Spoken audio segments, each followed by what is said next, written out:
নমস্কার, শুভ সন্ধ্যা বন্ধুরা। আপনারা কেমন আছেন? আজ আবার এসেছি আমার লেখা একটি কবিতা আপনাদের শোনাতে। যে কবিতাটি শোনাবো তার নাম মরীচিকা। আমি দেখেছি দূর থেকে পশ্চিম পারে সূর্য অস্ত যেতে, দেখেছি তার কমলা আলোর ছটা। দূর থেকে যতটা দেখা যায় অস্পষ্ট অন্ধকার, দিগন্ত রেখায় ধীরে ধীরে ডুবে যাওয়া এক বিশাল নক্ষত্র। সকলকে ডুবে যেতে হয়।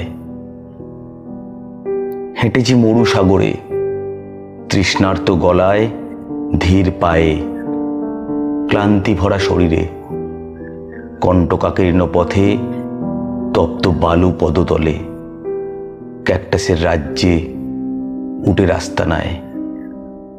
দূর হতে তখনও দেখেছি মরুদ্যানের হাতছানি। শ্রান্ত শুষ্ক শরীরে ছুটে গিয়ে দেখেছি মরীচিকা হয়ে হারিয়ে যেতে। সবাই একদিন হারিয়েও যায়।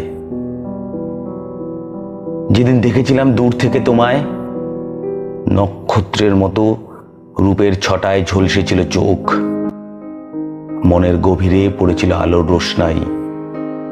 শূন্য মনে মরুদ্যান ভেবে গিয়েছিলাম ছুটে। হারিয়ে গেছো মরীচিকা সম, তবু আমি হেঁটেছি লক্ষ রাস্তা, খুঁজেছি তোমায় পাশে, পাইনি কোথাও খুঁজে, হারিয়েছি নিঃশ্বাসে। ধন্যবাদ। কেমন লাগলো জানাবেন।